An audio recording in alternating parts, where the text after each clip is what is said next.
Hello दोस्तों, आज हम क्लास 8 हिस्ट्री का बहुत ही इम्पोर्टेंट चैप्टर पढ़ने जा रहे हैं जिसका नाम है civilising the native educating the nation. इस चैप्टर में हम जानेंगे कि ब्रिटिश राज ने हमारी पढ़ाई कैसे बदली, किस तरह की पॉलिसीज लाई गई और इंडियंस ने कैसे रिएक्ट किया। इस पूरे चैप्टर को हम 3D एनिमेशन में देखेंगे और समझेंगे। वीडियो को बिना स्किप किए लास्ट तक बने रहिए, बहुत ही इंटरेस्टिंग चैप्टर है। तो चलिए शुरू करते हैं। दोस्तों, पिछला चैप्टर में हमने देखा कि कैसे ब्रिटिश राज ने हमारे राजाओं, नवाबों और किसानों की लाइफ बदल दी थी। पर अंग्रेज सिर्फ जमीन पर कब्जा और टैक्स का पैसा नहीं चाहते थे। उनका एक बड़ा मकसद था। उन्हें लगता था कि भारत के लोग जंगली या अनसिविलाइज्ड हैं और उन्हें सिविलाइज्ड बनाना उनका फर्ज है। इसका मतलब है लोगों के रहन सहन, रिवाजों और उनकी सोच को बदल देना। अब सवाल ये था कि इंडियंस को अच्छा सब्जेक्ट यानी अंग्रेजों का वफादार कैसे बनाया जाए। इस पर बहुत सालों तक बहस चलती रही। 1783 में विलियम जोन्स नाम का एक ब्रिटिश ऑफिसर कलकत्ता आए, जो सुप्रीम कोर्ट में जूनियर जज बनकर आए थे। जोन्स एक लिंग्विस्ट थे। उनको भाषाओं का बहुत बड़ा एक्सपर्ट माना जाता था। उन्हें ग्रीक, लैटिन, फ्रेंच और इंग्लिश तो आती ही थी, साथ ही उन्होंने अपने दोस्तों से अरेबिक और पर्शियन भी सीख ली थी। कलकत्ता आकर वो पंडित के साथ बैठते और संस्कृत भाषा और ग्रामर सीखते थे। धीरे धीरे उन्होंने भारत की पुरानी किताबें पढ़ना शुरू किया, जैसे कानून, धर्म, दिमाग की बातें, राजनीति और दवाइयों की किताबें। जोन्स ने देखा कि उनके साथ काम करने वाले बाकी अंग्रेज भी यही कर रहे थे। हेनरी थॉमस कोलब्रुक और नेथनियल हैलेट जैसे लोग भी भारत की पुरानी पहचान को समझने और उन्हें इंग्लिश में बदलने में लगे हुए थे। इन सब ने मिलकर एशियाटिक सोसाइटी ऑफ बंगाल बनाई और एशियाटिक रिसर्चेज नाम का जर्नल शुरू किया। इनका विजन क्या था? जोन्स और कोलब्रुक को भारत की पुरानी संस्कृति के लिए बहुत सम्मान था।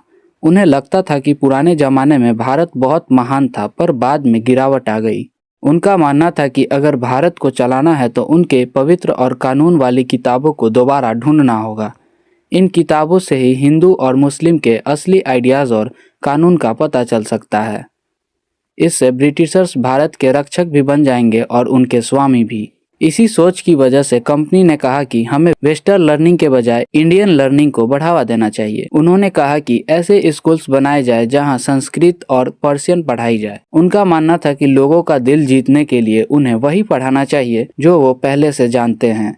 इसीलिए 1781 में कलकत्ता में एक मदरसा बनाया गया जहां अरेबिक, पर्शियन और इस्लामिक कानून की पढ़ाई होती थी। वही 1791 में बनारस में हिंदू कॉलेज बना ताकि पुरानी संस्कृत किताबों से देश चलाने में मदद मिले। उस वक्त के गवर्नर जनरल वॉरेन हेस्टिंग इस प्लान के बहुत बड़े सपोर्टर थे।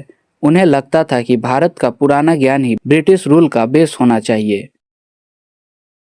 1800s की शुरुआत से कई अंग्रेज ऑफिशियल्स इस पुराने ज्ञान के खिलाफ हो गए। उनका कहना था कि एशिया का ज्ञान गलतियों से भरा है और इसका कोई लॉजिक नहीं है।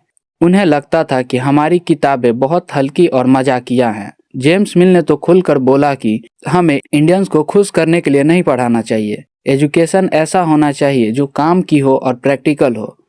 उन्होंने कहा कि इंडियंस को पुरानी कहानियों के बजाय वेस्टर्न साइंस और टेक्निकल एडवांसेस सिखाना चाहिए। सबसे खतरनाक दुश्मन था थॉमस बेबिंगटन मैकॉले। उसने भारत को एक जंगली देश कहा, जिससे ढंग से रहना सिखाना उनका काम था। मैकॉले का एक फेमस डायलॉग था, अंग्रेजी लाइब्रेरी की सिर्फ एक शेल्फ ही पूरे भारत और अरबिया के सारे ज्ञान से बढ़कर है। मैकॉले चाहते थे कि सरकार इन मदरसा और संस्कृत कॉलेज पर पैसा बर्बाद करना बंद करे, क्योंकि ये किसी काम के नहीं हैं। इंग्लिश लैंग्वेज पढ़ाई जाए ताकि इंडियंस दुनिया का सबसे बढ़िया लिटरेचर पढ़ सके। इससे लोगों का टेस्ट बदल जाएगा और वो अंग्रेजी किताबों को पसंद करने लगेंगे। इसका नतीजा ये हुआ कि 1835 में इंग्लिश एजुकेशन एक्ट आया, जिससे पढ़ाई की भाषा अब इंग्लिश होगी। पुराने इंस्टीट्यूशन को प्रमोट करना बंद कर दिया गया। इन्हें टेम्पल्स ऑफ डार्कनेस कहा गया, जो अपने आप खत्म होने लगे। 1854 में चार्ल्स वुड ने एक नया प्लान भेजा, जिसे वुड्स डिस्पैच कहते हैं। इसने फिर से बोला कि यूरोपियन लर्निंग ही सबसे बेस्ट है।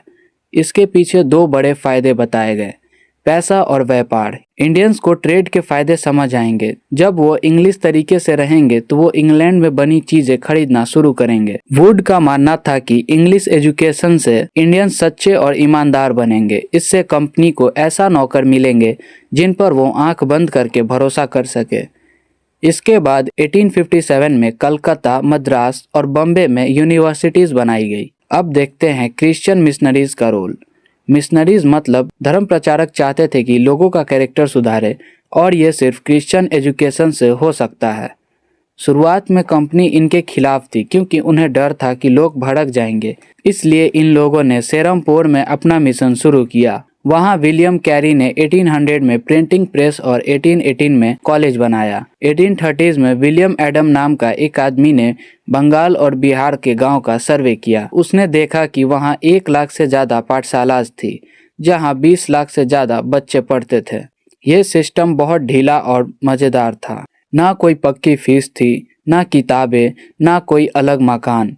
फीस इस पर डिपेंड करती थी कि पिता की कमाई कितनी है। अमीर ज्यादा देते थे और गरीब कम। पढ़ाई सिर्फ बोलकर होती थी। सबसे बढ़िया बात, फसल कटाई के वक्त स्कूल बंद हो जाता था क्योंकि बच्चे खेत में काम करते थे। इस वजह से किसान के बच्चे भी आराम से पढ़ पाते थे। कंपनी ने पाठशाला को बदलने के लिए नए रूल्स बनाए। उन्होंने सरकारी पंडित रखे जो 4-5 स्कूल को चेक करते थे। हर गुरु को रिपोर्ट देनी पड़ती थी और टाइम टेबल फॉलो करना पड़ता था। एग्जाम्स कंपलसरी कर दिए गए और बच्चों को फीस देनी ही पड़ती थी। बच्चों को फिक्स्ड सीट्स पर बैठना पड़ता था। नुकसान ये हुआ कि अब फसल कटाई के वक्त भी स्कूल आना जरूरी था। जो गरीब बच्चे खेत में काम करने गए उन्हें कामचोर या गैर जिम्मेदार माना गया। सिर्फ अंग्रेज ही नहीं, इंडियंस भी एजुकेशन पर सोच रहे थे। कुछ को लगा वेस्टर्न एजुकेशन से देश मॉडर्न बनेगा, पर बाकी इसके सख्त खिलाफ थे। महात्मा गांधी का कहना था कि इंग्लिश एजुकेशन एक जहर है और इसने हमें गुलाम बनाया है। हमें लगने लगा कि हमारा कल्चर बेकार है और वेस्टर्न कल्चर सुपीरियर है। उन्होंने कहा कि इंग्लिश ने इंडियंस को अपने ही देश में अजनबी बना दिया है। गांधी जी चाहते थे कि बच्चा अपने हाथों से हैंडीक्राफ्ट का काम सीखे। उनका मानना था कि सिर्फ पढ़ना लिखना एजुकेशन नहीं है, बल्कि दिमाग और आत्मा का भी विकास होना चाहिए। रविंद्रनाथ टैगोर ने 1901 में शांति निकेतन बनाया। उन्हें बचपन में स्कूल जाना बिल्कुल पसंद नहीं था। उन्हें वो जेल जैसा लगता था जहां बच्चा कुछ नया नहीं कर सकते। उन्होंने अपना स्कूल कलकत्ता से 100 किलोमीटर दूर गांव में बनाया। वो चाहते थे कि बच्चे प्रकृति के बीच रहकर सीखें। रविंद्रनाथ टैगोर का मानना था कि हमें वेस्टर्न साइंस को इंडियन आर्ट, म्यूजिक और डांस के साथ मिलाना चाहिए। अरविंद घोष ने 1908 में कहा कि एजुकेशन का असली मकसद बच्चों में देशभक्ति जगाना है। वो चाहते थे कि बच्चे मॉडर्न साइंस भी सीखे और हाथों से कोई हुनर भी, ताकि वो बाद में नौकरी पा सके। देखो दोस्तों, शिक्षा का मतलब सिर्फ डिग्री लेना नहीं, बल्कि अपना कल्चर और सेल्फ रिस्पेक्ट को पहचानना है। ब्रिटिशर्स ने कोशिश तो बहुत की हमारी पहचान बदलने की, लेकिन महात्मा गांधी और रविंद्रनाथ टैगोर जैसे थिंकर्स ने हमें सही रास्ता दिखाया। और इसी के साथ हमारा चैप्टर खत्म होता है। मिलते हैं एक नए वीडियो में एक नए चैप्टर के साथ। लाइक कीजिए, शेयर कीजिए अपने फ्रेंड के साथ और कमेंट में बताइएगा कैसा लगा।